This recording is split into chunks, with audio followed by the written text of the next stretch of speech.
Yesus berjanji tak tinggalkan, Roh penghibur dikirimkan, tinggal di dalam hati kita,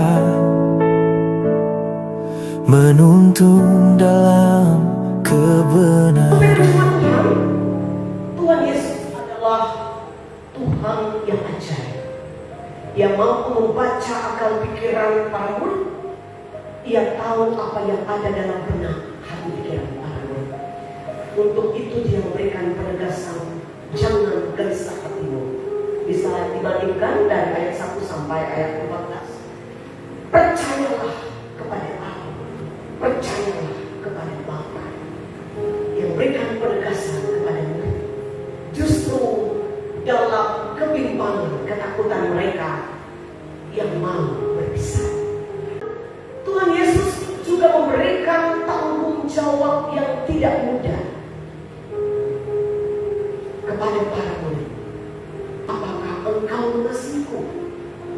Kalau kamu mengasihi aku, maka kamu akan mentaati segala perintah.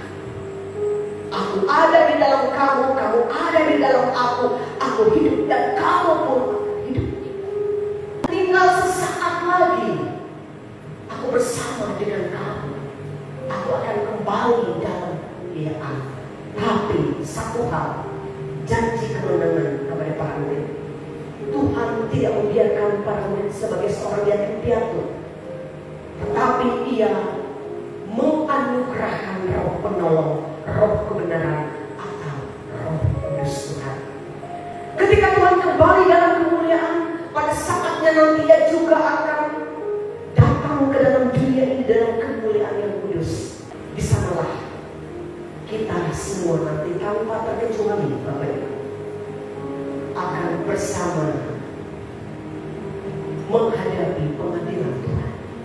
Nah, dalam kurun waktu itu Bapak Ibu sekalian, Tuhan memberikan kesempatan bagi kita di dalam dunia ini untuk tetap mempercayakan hidup kita kepada Tuhan, agar kita tidak gelisah, agar kita boleh juga tampil beda dari orang-orang dalam tanda kutip yang tidak percaya kepada Tuhan. Dunia tidak mengenal Dia. Maksudnya apa? Dunia yang bagaimana? Orang yang tidak percaya dengan Kristus. Tetapi bagi kita yang percaya kepada Tuhan, kita tetap teguhkan hati dan pikiran kita. Kita tetap taat akan kebenaran firman Tuhan, baik atau tidak baik keadaannya, sampai nanti menjelang kedatangan Tuhan yang kedua kali. Kita tidak tahu kapan Dia datang, karena Dia datang seperti seorang pencuri. Nah, dengan waktu yang masih ada, sambil kita menanti kedatangan Tuhan yang kedua kali, siapa yang akan memberikan kekuatan, kemampuan penolong bagi kita? Yakni Roh Kudus Tuhan. Ini yang akan menghibur kita di dalam dunia ini untuk tetap percaya. Bagaimana bentuk Roh Kudus Tuhan? Ketika hati kita percaya, meskipun kita tidak melihat.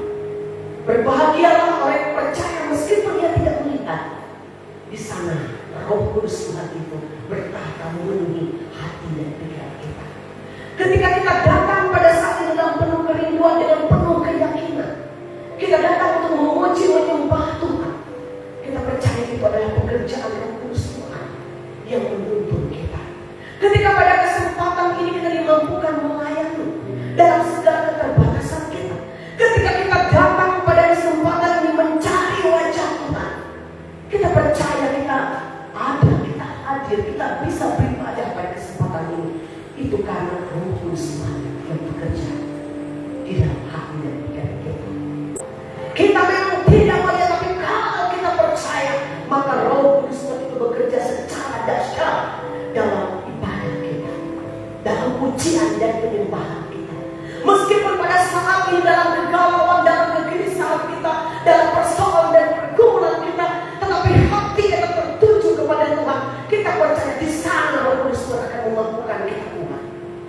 Roh Kudus Tuhan akan memberikan kekuatan, kemampuan. Roh Kudus Tuhan akan meyakinkan kepada kita untuk tetap percaya kepada Tuhan. Untuk itu pada kesempatan ini, dalam waktu yang masih Tuhan berikan bagi kita menjelang kedatangan Tuhan yang kedua kali, satu hal yang patut kita imani, Roh Kudus Tuhan untuk bekerja dalam kehidupan kita orang percaya. Dan ada beberapa poin penting yang Ia tekankan bagi kita. Ia mengajak kita tanpa terkecuali untuk saling mengasihi. Mampukah kita mengasihi ketika orang mengecewakan kita? Mampukah kita mengasihi ketika orang menjatuhkan kita? Mampukah kita mengasihi ketika orang mencoba berbagai macam cara untuk mengesampingkan, atau barangkali mungkin secara halus menyingkirkan kita, sementara Tuhan mengajarkan kita untuk saling mengasihi, Bapak Ibu. Nah, ketika kita mampu mengasihi dalam situasi keadaan demikian, Bapak Ibu, ketika kita mampu berdamai dengan keadaan demikian, itu bukan kekuatan manusia biasa, tetapi kekuatan Roh Kudus Tuhan. Yang kedua, dalam poin penting nas pada hari ini, Ia mengajarkan kepada kita untuk mampu menjadi teladan yang baik bagi orang di sekitar kita. Timotius katakan, jangan seorang pun menganggap engkau rendah karena engkau muda. Jadilah teladan dalam sikap dan perbuatan. Nah, untuk itu bagi kaum muda, ya, pergunakan waktu dan kesempatan dengan baik. Ketika kita menuntut ilmu, berjuanglah dengan gigih sampai selesai. Buatlah orang tua kita menangis karena mereka bangga dengan kita. Bagi anak muda yang mencari pasangan hidup, carilah pasangan hidup yang seiman di dalam Tuhan. Dan untuk itu minta, berdoa kepada Tuhan supaya Roh Kudus Tuhan menuntun kaum muda, sehingga pada saatnya nanti memperoleh pasangan yang seiman di dalam nama Tuhan.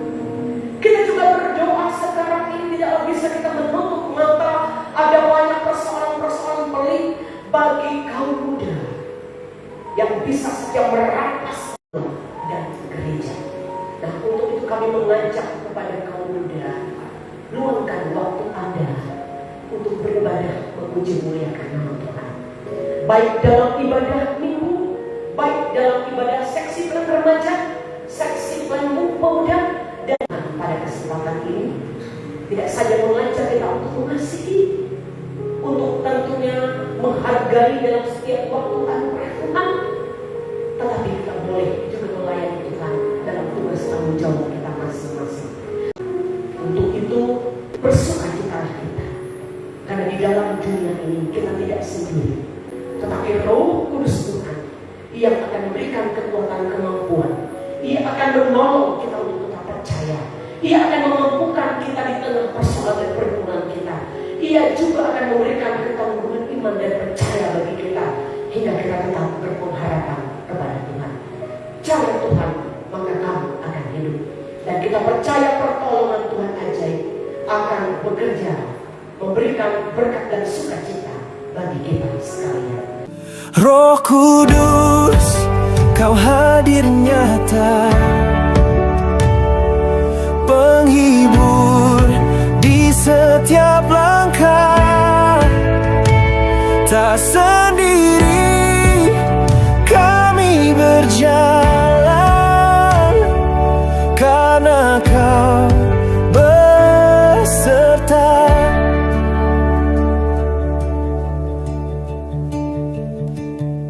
Dunia tak dapat mengenalnya, namun kita merasakannya. Damai yang tak bisa dijelaskan,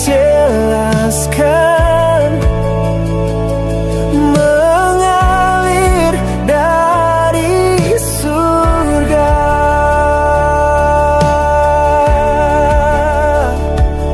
Roh Kudus, Kau hadir nyata,